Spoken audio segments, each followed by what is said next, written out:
So I'm back on this silly action camera for a bit now. I have to leave my phone in the house and someone's trying to get a hold of me. There's no signal here on the yard.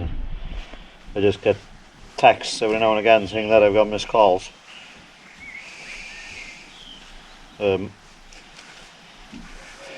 old wife is in the house, so she can call me if they ring. I'm going to just try and get this thing in with just one of these pipes removed this time instead of both of them. I might regret not taking both off, I don't know. It'll be easier to put it back than it was to pull it out with one, but there's a seal down in here. It's called the ring seal. I don't know what you can see on the camera, the screen's dark. Oh yeah, it's called the ring seal. It's got that plate clamping it down. It's just under there. I showed you the groove that it was wearing on the undercarriage the other day. Just change it for a new one. Anyway, since everything is out, it's a big job to change it if it is leaking, but it stops water going in there. It's not really a problem until you sink the machine, but if I sank the machine again, water would go into the ring bearing. She did sink in peat 2 years ago. Might be where that water came from. It's gone past that bearing and into the ring gear and what have you. So it turned out to be a two-piece seal. It's got like a gasket. It's like a silicone based seal, not a rubber one. And this one as well is very squidgy and soft. It's not like a rubber or a plastic one.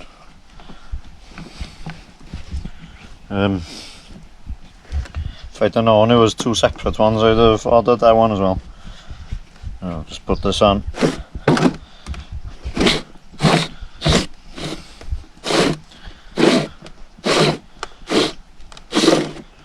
And I'll put some Hylamer each side of this gasket just to help it to stick, because it's all swollen out of proportion.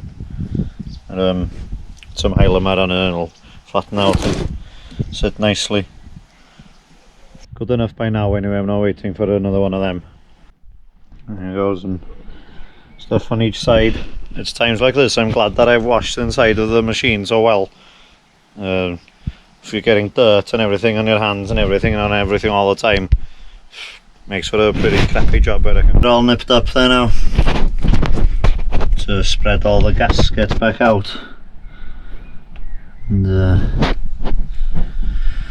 should be well sealed there now. I'll try and put the rotary coupling in from the bottom side. I'll try and push it up to get it into place. Those three grooves there should allow it to push up with the ears and then just turn it. It'd be easier than trying to put it in from the top here. But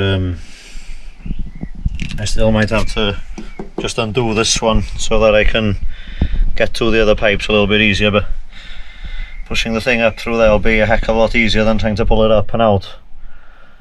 Trying to put it from the top down. It was difficult to get it down before.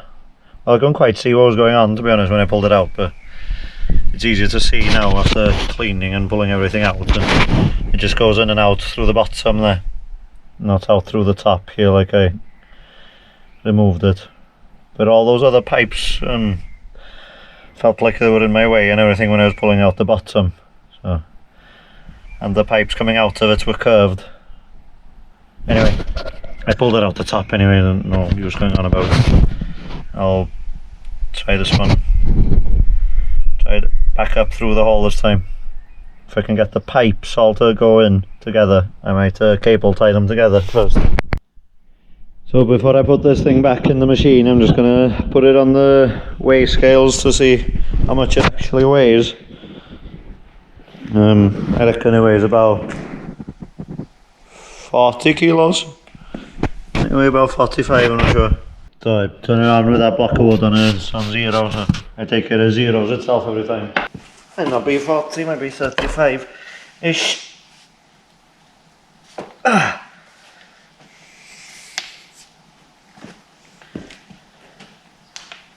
I knew it was heavy to lift. 48 kilos, so it weighs the same as half a crash barrier made into a post.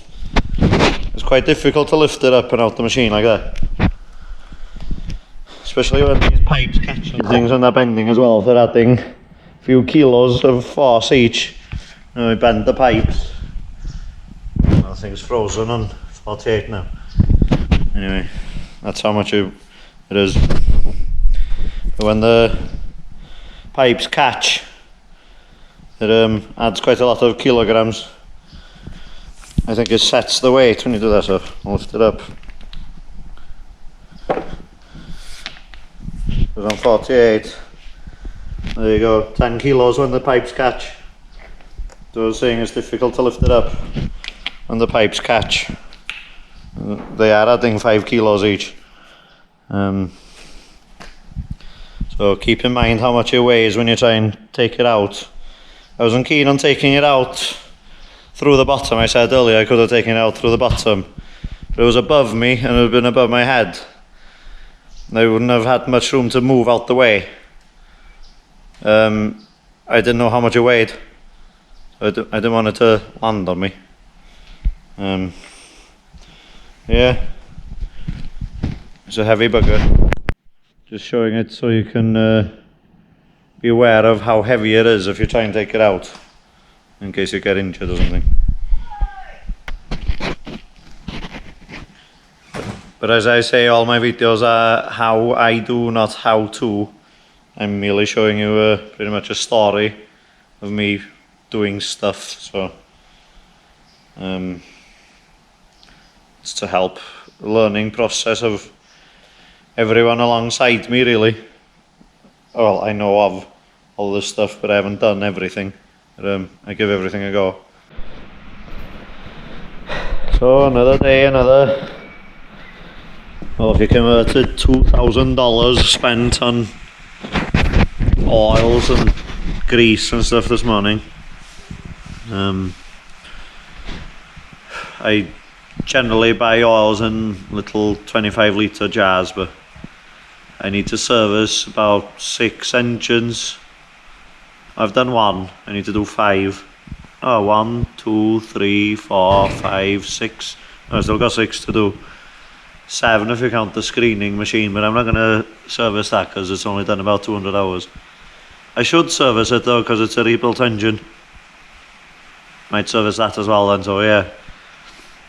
6 of them, which is, well, 15 litres each in the straight 6 tractor engines, and the big Deutsch engine. I haven't changed the oil in that for years, so I'll change the oil in that as well when I get a chance. I'll have the oil ready to change it. I want to do the JS, the 3CX, and also ordered, well, all of them average of 15 litres each. It's I don't know, 90 litres, so half the drum will be gone, and then next year it'll be all gone. Which, buying it in little jars, it would cost me £100 extra, so I just bought a drum of it. I also bought a drum of 46 oil, a drum of transmission oil for these tractors. I want to change the transmission oil in the 50k one. The 40k one's alright, I'll change the one in the 50k one. It seems a little bit not clean. I've changed the transmission filters a couple of times in a bit. I'll change the oil itself. I'll do it some good, hopefully. Get a little bit of residue out. Some of that fine residue is too fine for the filters, but it clogs the valves and stuff up worse than anything. find the dirt is over time, worse it gets. And I got another bucket of grease to put in the swing bearing of the machine. Some of that fifth wheel stuff. It's the best grease you can get, that black shit. It's very tough and takes a lot of compressive forces. Should put that in all pins and high pressure situations really. All of the greases are inferior to that grease for purpose. For looks, maybe not. Looks don't really pay the bills for me. Condition of equipment pays the bills for me. Not a prancing pony or whatever. So I'll try and get this thing in now. I've cable tied them together so they're a bit smaller and more compact for me to just push up through the body. I might have to take one of these fittings off, I'm not sure. Be a bit difficult to get it in with that one in the way maybe.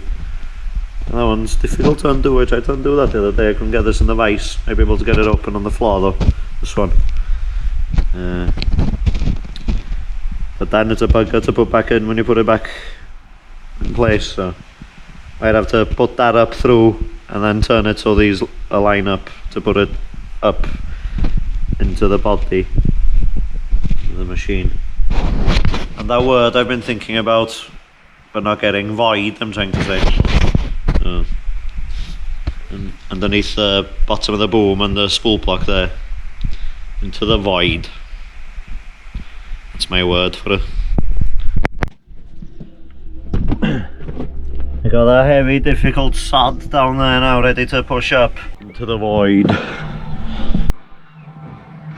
I'm going to leave the pipes on because it's really difficult to put the pipes back on in here and tighten them. I prefer just to leave the pipes on it.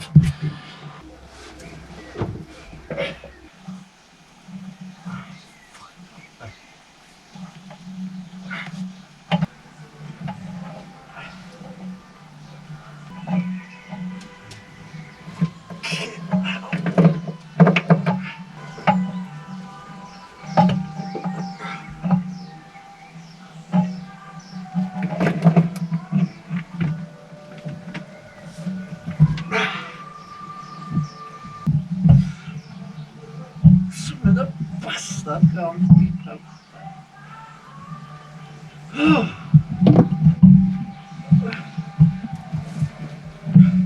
Fuck off.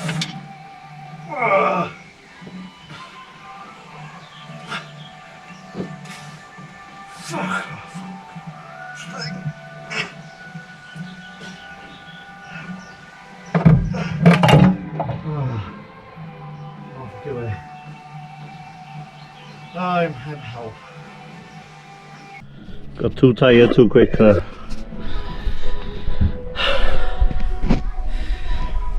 I just remembered the flanges stay on the bottom side anyway.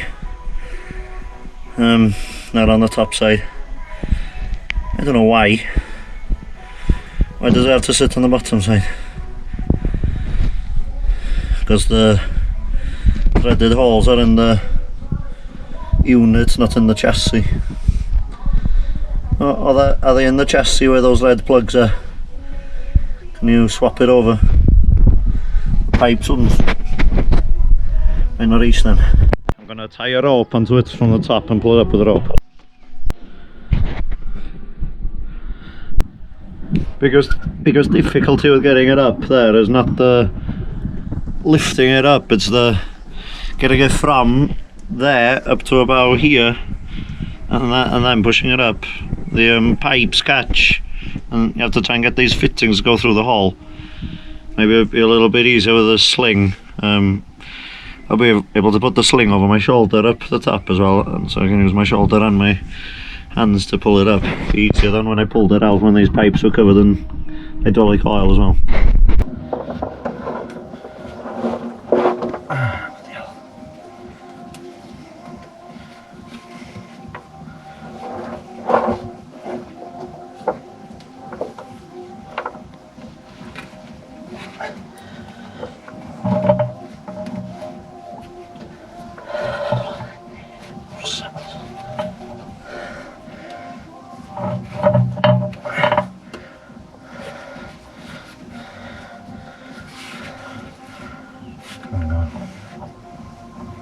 quite low down there, so oh, not quite low down. It's not too bad. Pretty low down there.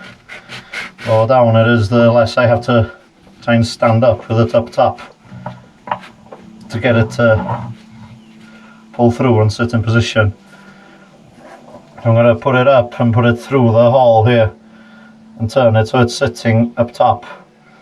And I'm going to put some a wooden block or something underneath here and turn it and put it down and drop it on the block or whatever that fits best underneath it.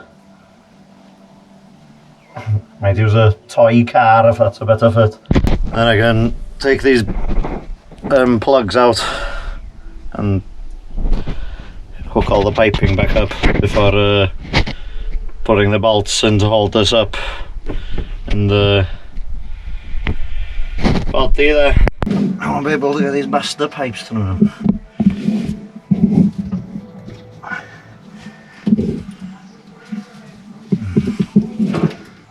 To go back down, guide the pipes through the hole and pull it up. I've got it in the correct orientation there now, and os na big gyfrwys they say in Welsh, and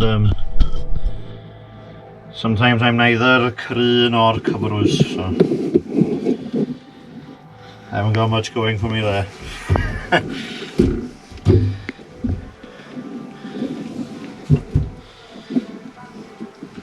If not, be strong, be wily or something. I don't know. Wise is a different word.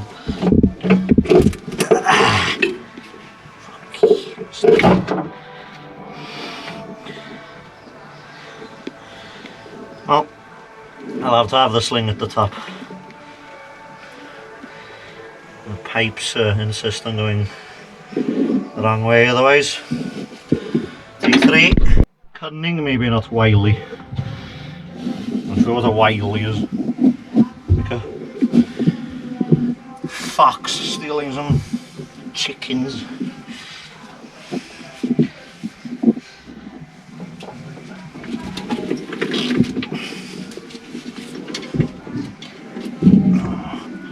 Look at my bloody pipes. Fucking hell.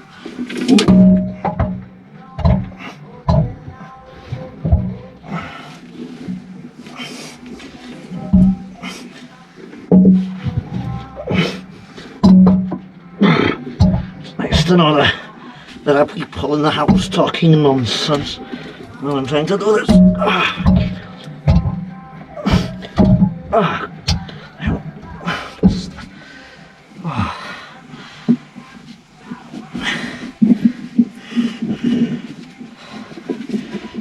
Getting that fitting through there was not easy. It's a little bit low down for me to grab with both hands.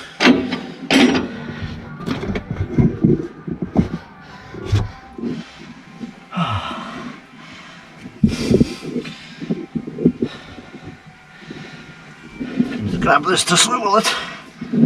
I've got a bad tendon in my wrist. Come on, cunt. There you go. I can put blocks underneath it now and then drop it back down through the hole and turn it into its position. I might turn it where it's supposed to be now, to be honest.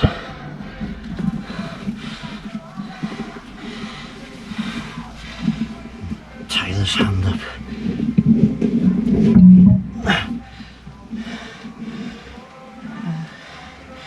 Yeah, so that's the orientation of it. Ah, it is threaded in the body. I can't see what's wrong with having it on the upper side of that, not underneath. Much easier. Or was it on the top side anyway? And I just struggled to get the fittings through. Makes more sense to be on the top side. No weight on the bolts then. Bloody thing. put one bolt in and turn it. Look at what that did to me. Nah, fine.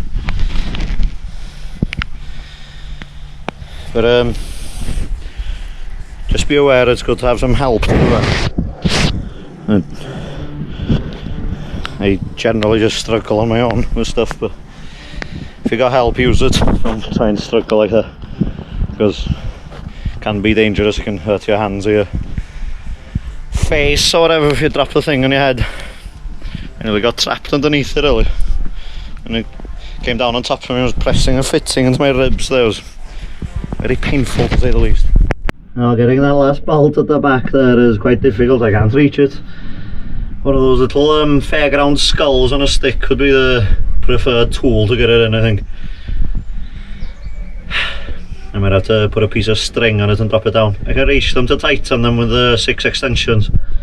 It's not a problem to tighten them up and all that, but just getting it into the hole is proving a bit of a task. So that's my method. Piece of,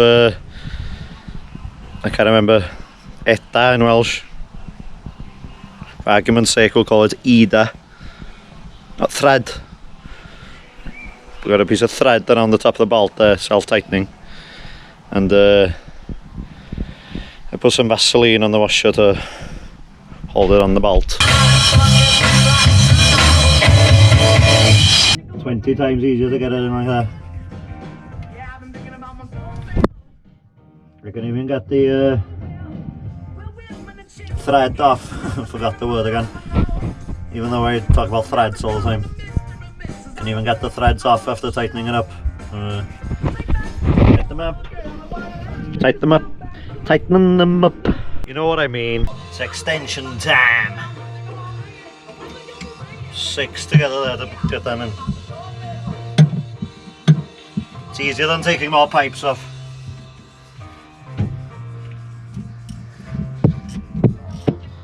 Knit the 3 up. I won't do them tight just in case that I put the block in the wrong place. I'll just turn them down and then I'll tighten them after I finish put all the piping back on. Except for these 2 here that go to the bucket ram. I said earlier that it was bolted from the bottom. Previously it wasn't. It was the fittings that I was trying to get through before, not these hangers on the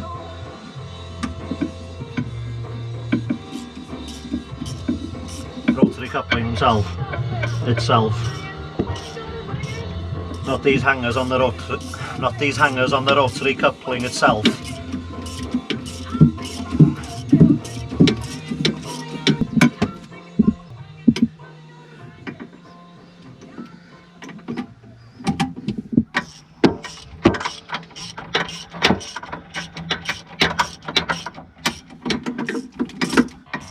Looks like it's in the right place. I'm sure the big fitting was over there and the small one was on the front side here. Is it? Can't even see it. It did break off in the hole when I was getting it in. I'll have to take the whole thing out. Oh no, it's here. By the extension. You can't see past the pipes. Okay. All they need is tightening up now. I'll go below deck now. I'll go below deck now and just take those blanks out, and I'll go below deck now, take all those blanks out and hook the all the pipes back up onto the rotary coupling.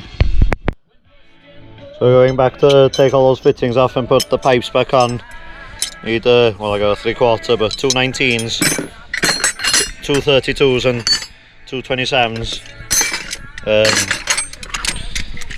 And the 36 to get those fittings back in. Seems that my orientation is correct on the thing. Anyway, I put this plate on with this threaded in, and this was well, you had to put the plate on back in the right position to get this in the right place. It seems it'll work anyway. 2 pipes go in there. I should have scratched the mark there, but I put it back where I thought it was, because I knew it was a cross between these two fittings up here, so I'll take these rags and stuff out now. It's at this time you're glad that you put rags in the holes to stop all the stones and wood shavings and everything from going into the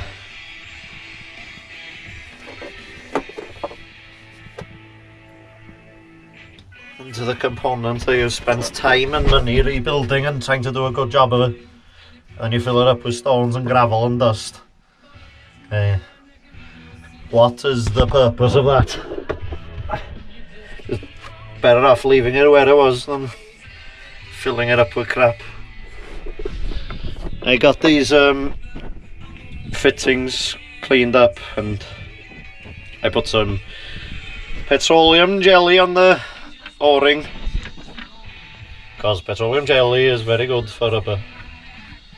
It is, it's not a joke. I didn't change the O-rings, they look very good. They feel good, it's springy, so you can feel that the O-ring is turning against the metal there. You can see it pop off, so it's starting from there. I'm threading the O-ring into its groove there now. That's another reason you put the petroleum jelly on it. It lubricates the seal for spinning in the hole. If the O-ring was bad, you wouldn't feel it holding against you for like, well, 3 or 4 turns by the time I put the spanner on it. So that one's catching then. I get pretty much a full turn or more, about 7 flats of the nut by hand, and then can still go. And then you know that the O-ring is sealing well. If it's split, you'd feel it get loose. It's not the end of the world if one of them splits. It's quite easy to change. But the rubber was nice and bouncy and soft still, so no point changing them. Sometimes you can change something like that for an inferior product, so the new one might not be as good as the old one. So if you judge them to be good, I don't know, you can leave them sometimes. Oil seals in a transmission, change them, but easily accessible ones like this, yeah, you can do whatever you like with them. You can leave them or change them. Probably best practice to change them, but they feel good, so I'm leaving them. Should probably wear glasses for doing this as well. Hydraulic oil in my eye and something.